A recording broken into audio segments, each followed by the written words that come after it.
আজ শেয়ার করব কলমি শাকের রেসিপি, তবে একটু ভিন্ন পদ্ধতিতে। আর আমি সবসময় চেষ্টা করি যে এমনভাবে রান্নাটা করব যেন পরিবারের সকলে খায়। শাক তো বাচ্চারা একদমই পছন্দ করে না।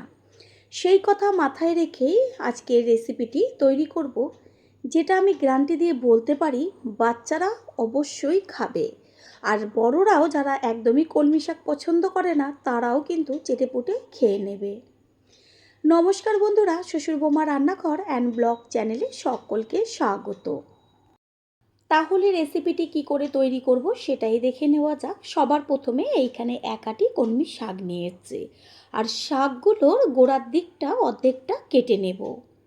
আমি হাত দিয়ে দেখিয়ে দিচ্ছি যে পেছনের দিকে ডাঁটির দিকে কিছুটা বাদ দিয়ে দেবো, সম্পূর্ণ কিন্তু ডাঁটিটা কাটবো না, কারণ শাকগুলো যেহেতু একেবারেই কচি সেই কারণে বেশ পাতার সাথে একটু ডাঁটিগুলো থাকলে পরে খেতে ভালো লাগবে। শাকগুলো বেছে তারপরে জল দিয়ে ধুয়ে নিয়ে ফিরে আসছি। গোড়ার দিকে কিছুটা বাদ দিয়ে তারপরে ভালো করে 4 থেকে 5 বার জল পাল্টে পাল্টে ধুয়েছি। শাক সবসময় কেটে নেওয়ার আগে গোটা অবস্থায় ধুয়ে নিতে হয়, তাহলে কি হয়, শাক যদি না ধুয়ে কাটেন তাহলে ধোবার সময় শাকের ভেতরে থাকা গুণাগুণগুলো বেরিয়ে যায়। সেই কারণে অবশ্যই শাক ধুয়ে তারপরে কাটবেন। শাকটা কেটে নিয়ে ফিরে আসছি। এইখানে গ্যাসের ওভেনে কড়াইটা বসিয়ে এবার কড়াইটা গরম করার পরে দিয়ে দেব সর্ষের তেল। তেলটা গরম হোক, আর এদিকে শাকটা কেটে নিয়েছি। ছোট ছোট করে বেগুন কেটেছি, আর হচ্ছে ডুমু ডুমু করে আলুর থেকে বেগুনের সাইজটা একটু বড়ই রেখেছি। তেল গরম হয়ে গেছে, এবার গরম তেলের মধ্যে গ্যাসের ফ্লেম লো টু মিডিয়াম করে দিয়ে দিয়েছি বড়িগুলোকে এপিট ওপিট করে বারে বারে নেড়ে চেড়ে একদম লাল লাল করে ভেজে নেব। আর বড়ি যদি ভেতরে কাঁচা থাকে তাহলে কিন্তু খেতে ভালো লাগে না, সেই কারণে বড়িটাকে একদম সুন্দরভাবে লো টু মিডিয়াম আঁচে ভেজে নিতে হবে। বড়িগুলো ভাজা হয়ে গেছে, তুলে নেব। ওই তেলের মধ্যেই এবার প্রথমে একটু হলুদ দিয়ে দেব, তারপরেই দেব আলু।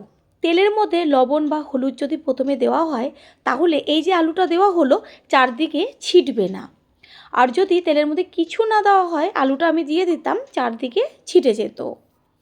লবণ দেওয়া হয়েছে, এবার লবণ আর হলুদ মিশিয়ে নিয়ে আলুটাকে ভালো মতন ভেজে নেব। 3 থেকে 4 মিনিট মতো ভেজে নেওয়ার পরে দিয়ে দিচ্ছি বেগুনগুলো। যেহেতু আলুটা একদম ছোট ছোট করে কাটা আছে সেই কারণে সিদ্ধ হতে বেশি সময় লাগবে না, অর্ধেকের বেশি সিদ্ধ হয়ে গেছে। আর এবার বেগুন দেওয়া হলো, আলু আর বেগুন এবার একসাথে ভাজা হয়ে যাবে। এটা ভাজা হতে থাক। বেগুন আর আলু দেখা যাচ্ছে যে কত সুন্দর কালার চলে এসছে, আর একদম ভাজা হয়ে গেছে, ভাজাতেই সম্পূর্ণ সিদ্ধ। খুন্তির ওপরে কিছুক্ষণ রেখে দিলে বেগুনের গায়ের থেকে সমস্ত তেলটা গড়িয়ে আসবে। তারপরে বেগুন আর আলুটাকে তুলে একটা পাত্রে রেখে দেব। আর ওই যে বেঁচে রয়েছে তেলটা, ওই বেঁচে থাকা তেলের মধ্যে দিয়ে দেব 5 ফোড়ন। এখানে চাইলে আপনারা কালো জিরেও দিতে পারেন যাদের 5 ফোড়ন পছন্দ নয়। তারপরে দিয়ে দেব শুকনো লঙ্কা। এবার ফোড়নটাকে ভালো করে ভেজে নেব। আর যখন ফোড়নের থেকে সুন্দর একটা গন্ধ বেরোবে তখন এর মধ্যে দিয়ে দেব থেতো করে নেওয়া রসুন আর চিড়ে নেওয়া কাঁচা লঙ্কা। গ্যাসের ফ্লেম লোতে রাখতে হবে, না হলে চট করে রসুন আর লঙ্কাটা পুড়ে যাবে। শাকের ক্ষেত্রে সব সময়ের জন্য রসুনটা থেতো করে দিলেই কিন্তু খেতে ভালো লাগে। রসুনের গায়ে যখন একটু কালার আসবে আর সুন্দর একটা ভাজা গন্ধ বেরোবে তখনই এর মধ্যে দিয়ে দিচ্ছে কুচিয়ে নেওয়া পেঁয়াজ। যদি কেউ পেঁয়াজ পছন্দ না করেন তারা অবশ্যই পেঁয়াজটাকে বাদ দেবেন। পেঁয়াজটা তাড়াতাড়ি মজে আসার জন্য এর মধ্যে দিয়ে দেব স্বাদ অনুযায়ী লবণ। লবণটাকে মিশিয়ে নেব। পেঁয়াজটা বেশ লাল লাল হয়ে গেছে ভাজাতে।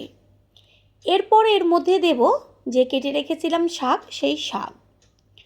আর শাকটা যখন কড়াইতে দেওয়া হয় অনেকটা মনে হয়, একটুখানি 1.5 থেকে 2 মিনিট মতো কড়াইয়ে ভাজা হলে একদম মজে অল্প একটু হয়ে যায়। শাকটাকে ওপর নিচ করে একটু মিশিয়ে নেব। শাকটা দিতে দিতেই মজে গেছে, এরপর দিয়ে দিচ্ছে লবণ। প্রথমে তো পেঁয়াজের মধ্যে লবণটা দেওয়া হয়েছে, সেটা বুঝে লবণটা ব্যবহার করবেন। লবণটাকে মিশিয়ে নিয়ে এবার কিছুক্ষণ হতে দিতে হবে। শাকের থেকে দেখা যাচ্ছে যে কত সুন্দর জল বেরোচ্ছে, এক্সট্রা কিন্তু আর কোনো রকম জলের প্রয়োজন নেই। এই জলেই সম্পূর্ণ শাকটা হয়ে যাবে। গ্যাসের ফ্লেম মিডিয়াম করে একটা ঢাকনা চাপা দিয়ে দেব শাকটা তাড়াতাড়ি হবার জন্য।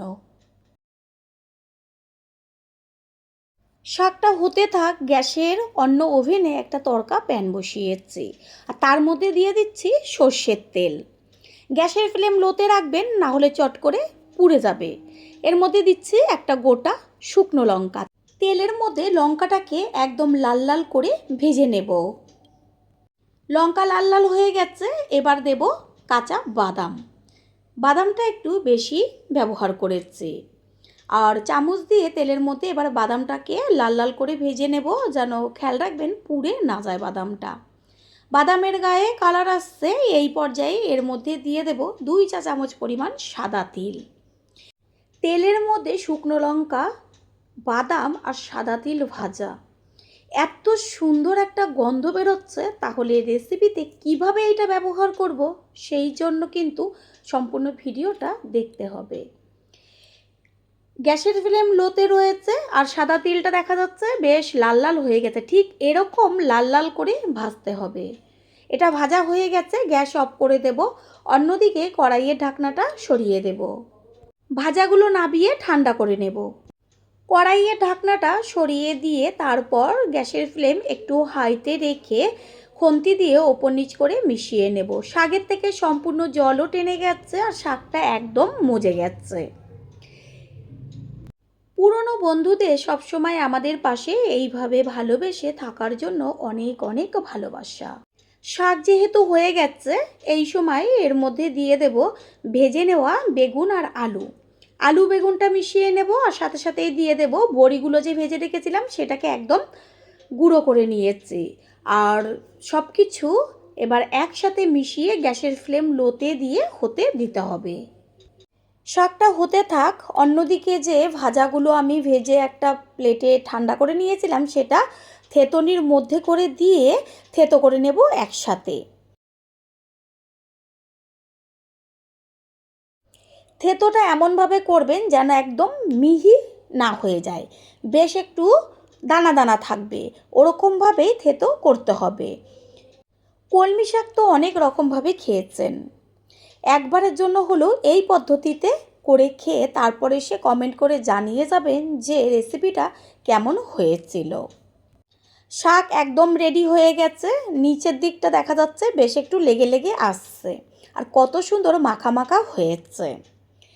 এবার সমস্ত কিছুর ব্যালেন্সটা ঠিক রাখার জন্য দিয়ে দেব ছোটো চামচের হাফ চা চামচের থেকেও কম পরিমাণ চিনি। প্রথমবার যারা আমাদের চ্যানেল ভিজিট করছেন তাদের আন্তরিক শুভেচ্ছা ও অনেক ভালোবাসা। আমাদের রেসিপিগুলো যদি ভালো লেগে থাকে সাবস্ক্রাইব করে দেওয়ার অনুরোধ রইল ও পাশে থাকা বেল আইকনে ক্লিক করলে পরবর্তী ভিডিওগুলো সবার আগে আপনাদের কাছে পৌঁছে যাবে। শাক একদম রেডি হয়ে গেছে, সবশেষে দিয়ে দেব ওই যে শুকনো লঙ্কা, সাদা তিল আর বাদামটা গুঁড়ো করে রেখেছিলাম সেই সম্পূর্ণ গুঁড়োটা। এটা দেওয়ার পরে শাকের টেস্টটা সম্পূর্ণ বদলে যাবে, যেমন গন্ধ বেরোবে তেমন স্বাদ। শাকের সাথে এগুলো মিশিয়ে নিয়ে আর কিন্তু কোনো রকম রান্না করে নেওয়ার দরকার নেই, গ্যাসটা অফ করে দিতে হবে। তৈরি হয়ে গেল আজকের রেসিপি। এটা একটা এবার প্লেটে তুলে নেব। আর যদি রেসিপিটি ভালো লেগে থাকে একটা লাইক, কমেন্ট, পারলে একটা শেয়ার করে অবশ্যই জানাবেন। আপনাদের দেওয়া একটা লাইক ও লাইকের পাশে থাকা হাইপ আর একটা শেয়ার আমাদের কাছে অনেক অনেক গুরুত্বপূর্ণ। All friend, thanks for watching my video. আপনারা সকলে ভালো থাকবেন, সুস্থ থাকবেন। আবারও দেখা হবে অন্য কোনো রেসিপির এপিসোডে।